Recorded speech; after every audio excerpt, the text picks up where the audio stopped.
Okay, so welcome to Open Palms for the BO100 series. Now, I can't imagine that any of you will know what that is, so I might need to just explain that briefly before we kick off with some action here.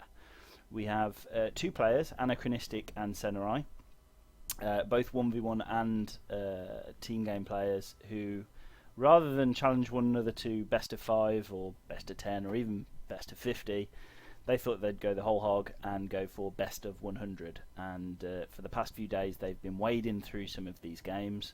Both these guys don't really get the coverage that they deserve from our existing casters, so I thought I'd step in and lend a hand and give these guys a little bit of coverage, which they fully deserve. So we've got two players here, Anachronistic and Ceneraii. Let's kick things off and see how things go. Characteristically, we have Ceneraii taking Cybran, his favourite faction. Very, very good at it. Tends to be quite aggressive, makes lots of units. Very spammy kind of player. Up the top, we've got Anachronistic. Quite a flexible player, actually. Likes to eco, but can also spam. Quite a smart player. Be very interesting to see which of these two gets the better of one another on what is an incredibly open map. We'd expect to see lots of raids, going for engineers, stopping expansions, bombers coming in, perhaps killing engineers. So we've already got a queue of factories here. I would expect the second one to be air, which it is, and then following on from that we've got a number of land factories. Up the top, similarly, we've got enough power to get things moving. We've got an adjacency bonus there from the mass extractor and power, just to make things a little cheaper. In fact, we've got double mechs adjacency there. Let's just see if Ceneraii has the same, which he does. And then both players are going for their hydro to get that bonus as well. So we've got two different types of bonus. We've got the reduced cost of power from putting factories next to your hydro.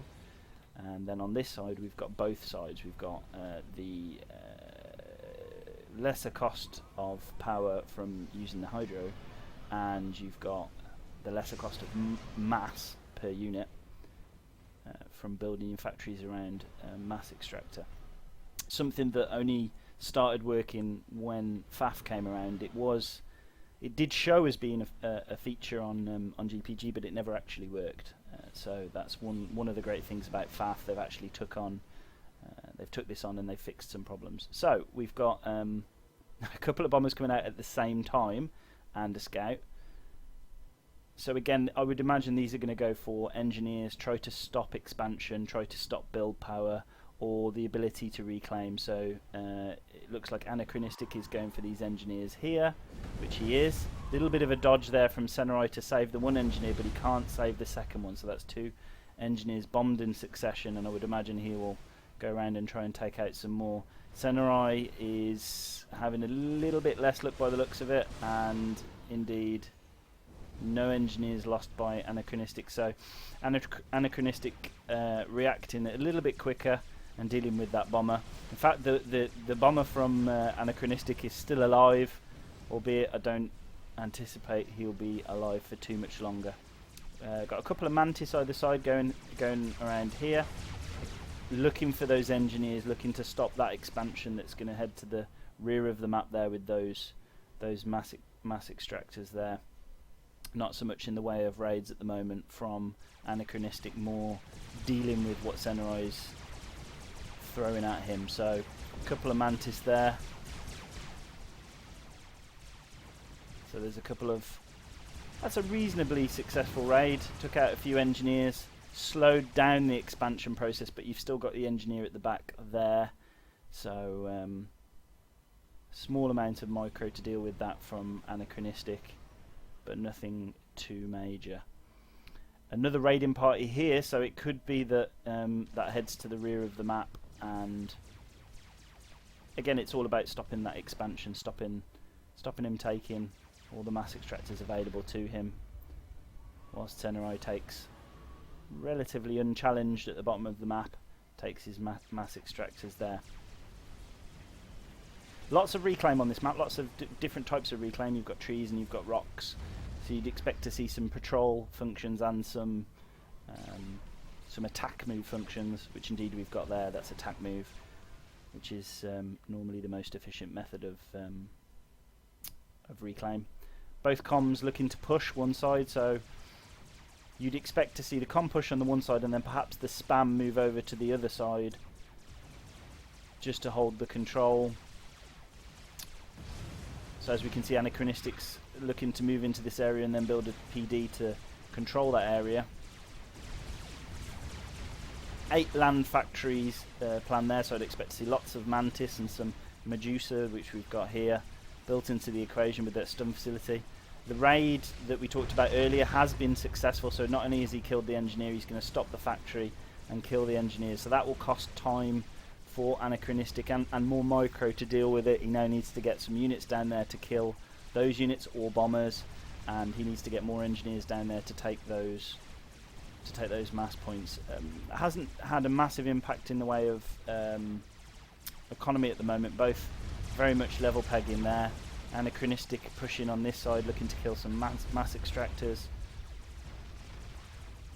Very much even Stevens at the moment, almost a mirror image of one another, albeit we've got 8 land factories and an air factory on Ceneraii side, and quite a bit more here from Anachronistic, so it looks like Anachronistic's going to focus a little bit more on T1 perhaps, whereas perhaps we'll see one of these factories go in T2 and getting some rhinos out, which will deal with the Mantis very, very easily.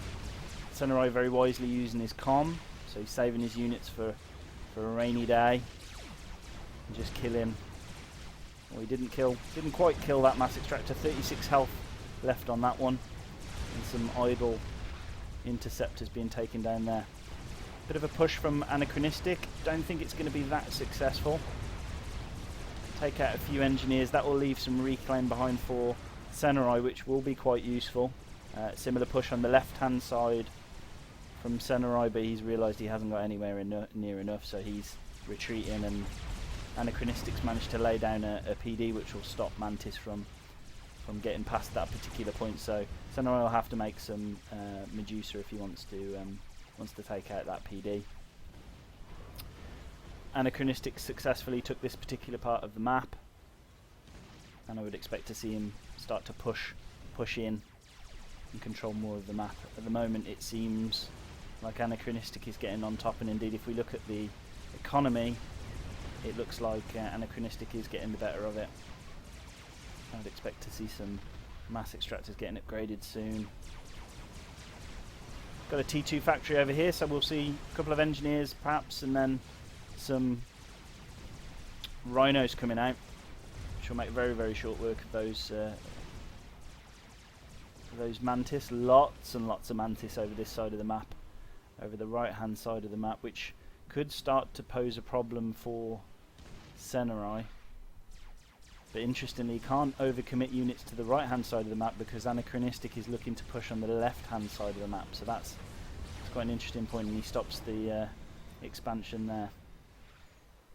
And as we said earlier, that part of the map there only just been taken as a result of that successful raid earlier on. Only small amounts, but it all adds up. Another PD going down for Ceneraii, just so he's looking to hold this part of the map, keep control, keep map control. That's what it's all about, map control.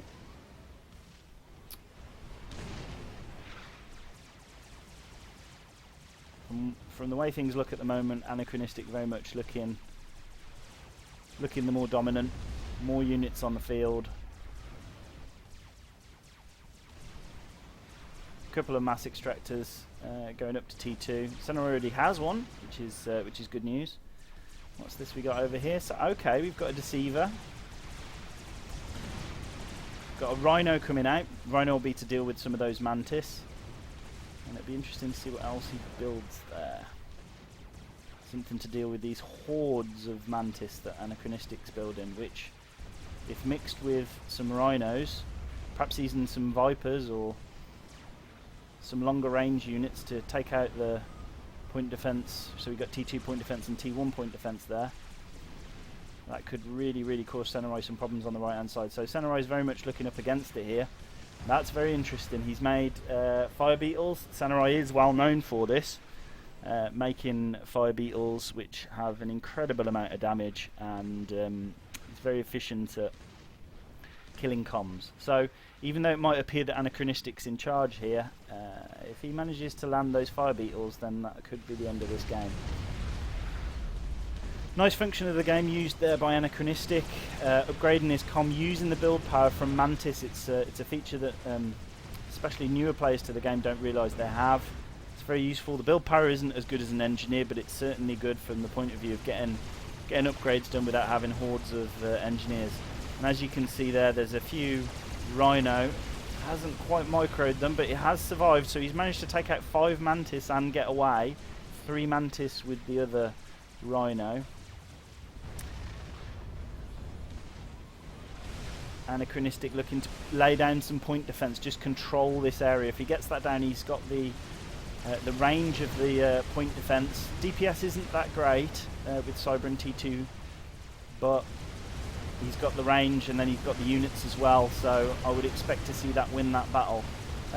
Looks like the Beetle Snipe's on the way. Ceneraii has air control, so I think Anachronistic could be in trouble here. Let's just see if he can get that Beetle Snipe down. If he does, I think we've got the end of the game. And he does, and he lands it. Beetle Snipe, lots of DPS. Nothing Anachronistic can do from that point of view. That's a really good game. Very close. Lots of units, lots of action. Congratulations to Ceneraii. It'll be interesting to see how the series progresses. I'm sure there'll be another cast along the way. If you want me to cast one of your games, please make sure it doesn't desync. Please make sure it's not too long, and I'll happily cast it for you. Many thanks, and goodbye.